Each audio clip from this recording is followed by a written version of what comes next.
I don't want to set the world on. Perkenalkan, nama saya Muhammad Delvo Budiarto dari kelompok 1, ingin menjelaskan tentang sejarah manajemen. Nah, yang pertama ada pendekatan klasik nih guys. Di pendekatan klasik ini itu ada dua teori. Yang pertama itu ada scientific management atau manajemen ilmiah. Dan yang kedua ada general administratif atau administrasi umum. Nah, di manajemen ilmiah itu kita diberitahu bahwa ada teori manajemen modern yang lahir pada 1911 nih guys. Di tahun itulah Tuan Frederick Winslow Taylor menerbitkan sebuah karya yang berjudul The Principles of Scientific Management. Nah, pemikiran-pemikiran di dalam buku ini ternyata dapat diterima dan dipakai oleh banyak sekali manajer di seluruh dunia. Nah, ternyata di dalam buku ini itu menjabarkan teori dari manajemen ilmiah, yaitu ini. Nah, selanjutnya, halo guys, saya Berliana Pamudita dari kelompok 1. Setelah tadi teman saya menjelaskan tentang pendekatan klasik, lalu saya akan membahas tentang pendekatan perilaku. Pendekatan perilaku ini memandang bahwa perilaku manusia dipengaruhi oleh sistem sosialnya. Nah, sebelumnya apa sih pendekatan perilaku itu? Pendekatan perilaku ialah penelaahan terhadap tindakan-tindakan orang yang bekerja di sebuah organisasi. Itu adalah teori perilaku organisasi. Perilaku organisasi ini disebut dengan organizational behavior. Para pendukung organizational behavior ini ada Robert Owen, Hugo Munsterberg, Chester Bernard, and Mary Parker Foley. Kontribusi terpenting di bidang organizational behavior ini diberikan oleh kajian-kajian Hawthorne. Hai guys, saya Muhammad Ilham Trisetyo dari kelompok 1. Setelah tadi teman saya menjelaskan tentang pendekatan perilaku, kali ini saya akan menjelaskan tentang pendekatan kuantitatif.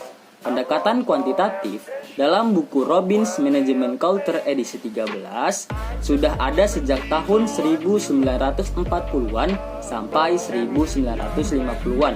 Pendekatan yang melibatkan penggunaan statistika, model-model informasi, dan simulasi komputer, dan juga teknik kuantitatif yang lainnya dalam aktivitas manajemen. Teknik ini biasa digunakan manajer untuk mengambil keputusan-keputusan yang terkait dengan alokasi sumber daya.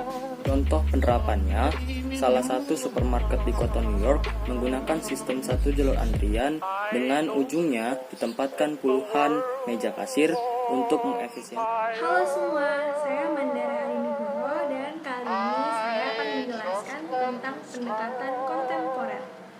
Pendekatan kontemporer merujuk pada pendekatan yang dilakukan melalui dua konsep. Dua konsep ini dipengaruhi oleh perkembangan teknologi informasi. Pendekatan sistem menyatakan bahwa sebuah organisasi menerima atau mengambil input dari sumber-sumber daya yang ada di lingkungannya dan diproses menjadi output yang kemudian didistribusikan kembali ke lingkungannya.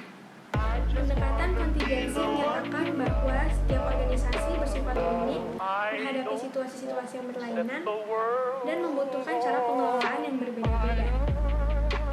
Dengan menerapkan pendekatan kontingensi, kita dapat memahami bahwa tidak ada satupun aturan baku yang bersifat universal dalam manajemen.